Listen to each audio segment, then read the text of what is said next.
di sebuah negeri yang jauh dari tanah air, di antara gurun pasir dan istana emas, seorang perempuan Indonesia menanggung kisah yang tak banyak orang tahu. Namanya Sari. Perempuan sederhana dari pelosok Jawa, yang berangkat ke negeri Arab demi sesuap nasi. Ia tak pernah bermimpi menjadi ratu. Tak pernah menginginkan mahkota. Ia hanya ingin hidup layak, dan menyembuhkan luka keluarganya dari kemiskinan. Namun siapa sangka, langkah kecil dari rumah bambu di desanya akan menuntunnya ke dunia yang tak ia kenal, dunia para penguasa, para sultan, dan para lelaki berkuasa yang memandang perempuan bukan sebagai manusia, tapi sebagai harta. Inilah kisahnya. Kisah Sari, TKW Indonesia yang dinikahi 8 Sultan Arab. Sari lahir di sebuah desa kecil di lereng pegunungan Jawa Tengah. Rumahnya berdinding anyaman bambu, lantainya tanah, atapnya bocor ketika hujan. Ayahnya seorang buruh tani, ibunya penjual gorengan di sekolah dasar. Mereka hidup dalam kekurangan, tapi juga dalam kehangatan. Sejak kecil, Sari terbiasa menahan lapar. Ia hafal suara perut yang kosong, hafal rasa asin air mata yang jatuh ke nasi yang dingin. Namun di matanya selalu ada cahaya.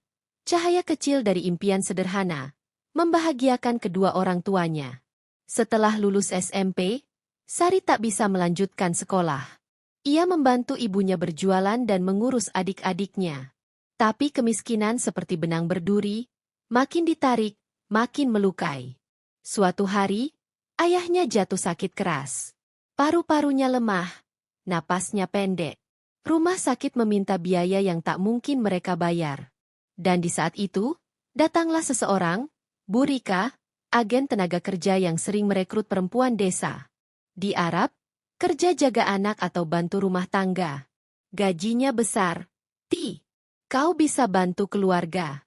Cuma 2 tahun, hidupmu berubah. Kata-kata itu seperti janji dari langit. Sari melihat ibunya menangis di dapur malam itu, tangannya gemetar memegang obat ayah yang hampir habis. Ia berdoa dalam diam. Ya Allah, kalau ini jalan terbaik, kuatkan aku. Aku pergi bukan untuk meninggalkan mereka, tapi untuk menyelamatkan mereka. Dan pada suatu pagi, dengan tas kecil berisi baju seadanya dan paspor yang baru dicetak, Sari meninggalkan desanya. Ia tak tahu bahwa langkah itu bukan langkah menuju kebebasan, tapi menuju rantai panjang penderitaan. Pesawat mendarat di Riyadh, kota megah yang diselimuti debu dan panas. Sari terpesona. Gedung-gedung tinggi, mobil mewah, dan perempuan berabaya hitam berjalan tanpa suara. Tapi pesona itu lenyap saat malam tiba, ketika ia diserahkan ke rumah majikannya. Rumah besar, tapi dingin. Tembok marmer, tapi penuh perintah. Setiap pagi Sari bangun pukul 4. Menyapu, memasak, mencuci, mengasuh anak, menyetrika. Ia makan sisa makanan. Tidur di lantai ruang cuci. Setiap kali ia salah sedikit, majikannya berteriak. Yalah, haram, bodoh. Ia tidak mengerti bahasa mereka, tapi ia mengerti maknanya. Ia dianggap rendah. Bulan demi bulan berlalu. Sari menulis surat untuk ibunya, tapi tak pernah dikirim. Ia hanya menyimpannya di bawah bantal. Kadang malam ia menatap jendela kecil, melihat bintang, dan berbisik. Ibu, aku rindu. Suatu hari, agennya datang menjemput. Majikan lamanya tidak ingin memperpanjang kontrak, dan Sari dibawa ke rumah baru. Rumah itu berbeda. Besar, berpenjaga, dan ada lambang kerajaan di gerbangnya. Rumah itu milik Sultan Fuad Al-Karim, bangsawan dari keluarga kerajaan kecil di Teluk. Fuad berumur 40 tahun, kaya raya, dan sudah beristri 4. Sari bekerja sebagai pembantu dapur di sana. Tapi entah bagaimana, Fuad memperhatikannya. Ia melihat ketulusan gadis itu, kesabarannya, dan mungkin juga kelembutan yang tak ia temukan dari istri-istri bangsawan lain. Suatu malam, Fuad memanggilnya ke taman istana. Lampu-lampu berkilau di antara pepohonan kurma. Kau dari Indonesia? Iya, Tuan. Negeri yang jauh, penuh hujan. Aku ingin ke sana suatu hari. Sari menunduk, tak tahu harus menjawab apa. Kau berbeda, katanya lagi. Matamu, tenang. Beberapa minggu kemudian, atas keputusan Faud, Sari dijadikan istri kelima. Tanpa restu, tanpa cinta, tanpa keluarga. Pernikahan itu hanya formalitas. Ia diberi kamar mewah, pakaian mahal, dan perhiasan. Tapi setiap malam ia tidur sendiri. Ketika istri-istri lain berbicara dan tertawa, Sari hanya diam di balik tirai, menatap bulan. Suatu hari, ia mendengar kabar bahwa Faud akan menikah lagi dengan putri dari kerajaan tetangga. Dan sebelum pernikahan itu, Sari diceraikan. Tak ada surat, tak ada penjelasan. Hanya satu kalimat dari pelayan. Sultan berkata, "Kau boleh pergi." Tapi pergi kemana? Ia tak punya uang, tak punya dokumen, tak punya tempat. Dan nasib membawanya lagi ke tangan saudara Faud, seorang bangsawan tua yang juga sepi. Sultan kedua, Abdul Rauf, jauh lebih tua. Ia menikahi Sari bukan karena cinta, tapi karena ingin membuktikan bahwa ia masih berkuasa. Pernikahan itu dingin. Setiap hari Sari duduk di ruang marmer, memandangi dinding kosong. Ia berusaha bertahan. Ia berdoa. Tapi ketika Abdul Rauf meninggal 3 tahun kemudian, keluarganya memperlakukan Sari seperti barang warisan. Ia dijual secara halus kepada Sultan Wahyu, seorang pejabat tinggi di wilayah lain, dengan dalih pernikahan kehormatan. Sari tak bisa menolak. Dan begitulah, pernikahan ketiga terjadi. Wahyu kasar. Ia memukul jika Sari menolak melayani tamunya. Ia menghina asal-usulnya, menyebutnya abdah, budak dari negeri miskin. Dan pada suatu malam musim dingin, Sari mencoba kabur. Ia tertangkap. Sebagai hukuman, ia dikunci di ruang bawah tanah selama 3 hari tanpa air. Saat keluar, tubuhnya lemah. Tapi hatinya lebih kuat. Ia berjanji pada dirinya, "Aku akan bertahan. Aku akan pulang." Setelah Sultan Wahyu meninggal akibat serangan jantung, Sari kembali diambil oleh keluarga kerajaan. Mereka tidak ingin membiarkan seorang perempuan tanpa wali hidup bebas, maka ia dijodohkan lagi. Sultan keempat, Hobir, justru lembut. Ia memandang Sari dengan mata manusia. Ia sering berkata, "Kau mengingatkanku pada ibuku. Kau perempuan yang sabar." Hobir bahkan memberinya izin menulis surat ke keluarganya.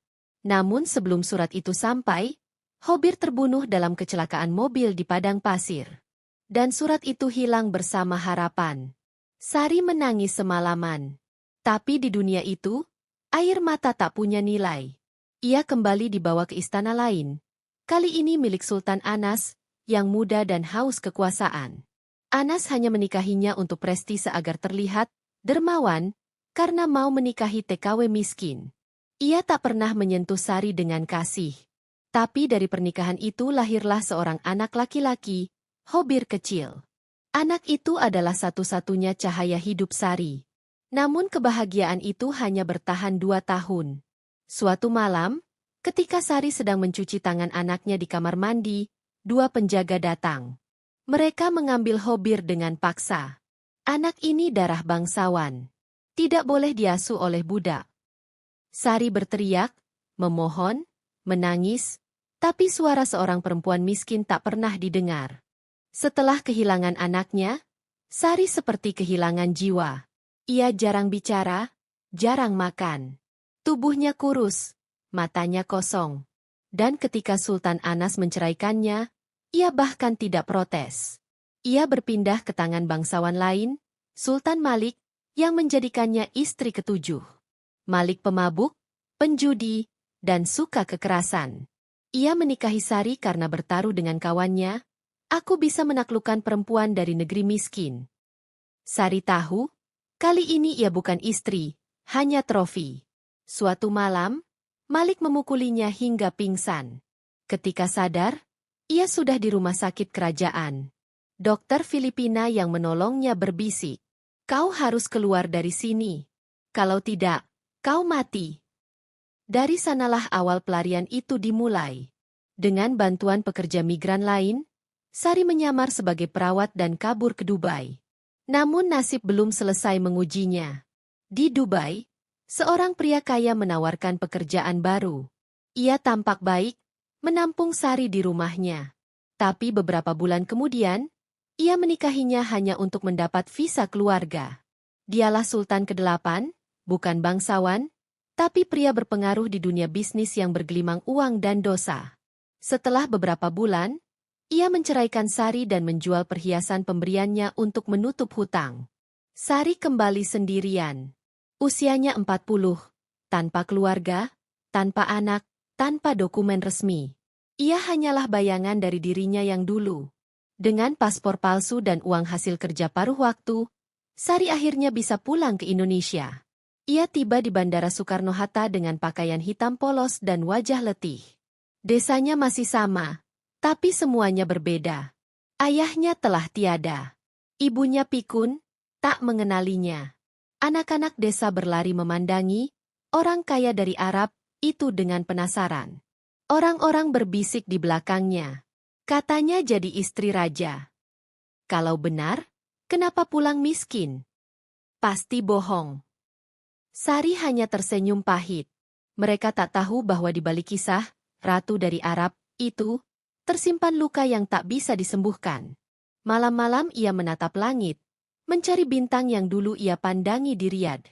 Ia menulis di buku kecil, "Aku tidak membenci mereka. Aku hanya lelah menjadi orang yang harus kuat." Tahun-tahun berlalu. Sari kini hidup sederhana di desa.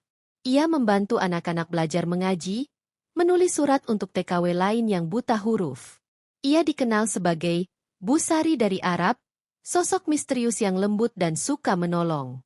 Tapi di hatinya masih ada satu rindu, Hobir, anaknya. Setiap tahun, ia menabung sedikit untuk membeli kartu pos bergambar unta. Di balik kartu itu, ia menulis, "Untuk anakku di Arab. Ibumu masih menunggumu." Kartu itu tak pernah sampai, tapi ia tetap menulis. Suatu sore, tubuhnya ditemukan di depan rumahnya, dengan buku kecil di tangan, terbuka di halaman terakhir. Tulisan terakhirnya berbunyi, "Aku pernah tidur di ranjang emas, tapi selalu terbangun dalam kesepian. Aku pernah disebut istri sultan, tapi tak pernah dipeluk cinta. Jika dunia ini adil, biarlah di akhirat aku dicintai apa adanya." Sari, perempuan yang berangkat dari kemiskinan, mencari kehidupan di negeri orang, tapi justru kehilangan segalanya. Ia bukan legenda, bukan dongeng, bukan pula mitos. Ia nyata, seperti ribuan TKW lain yang namanya tak pernah disebut. Kisahnya mengingatkan kita bahwa di balik kilau kekuasaan, selalu ada air mata yang tersembunyi. Bahwa kemewahan tanpa cinta hanyalah penjara berlapis emas. Mungkin dunia tak pernah tahu siapa Sari sebenarnya. Tapi bagi langit dan bumi, ia perempuan yang kuat, yang bertahan dalam badai tanpa kehilangan imannya. Dan jika malam ini kau memandang bintang, mungkin di antara cahaya itu ada satu sinar kecil. Sinar seorang perempuan dari Jawa, yang pernah dinikahi 8 sultan. Tapi tetap pulang sebagai hamba yang setia pada Tuhannya.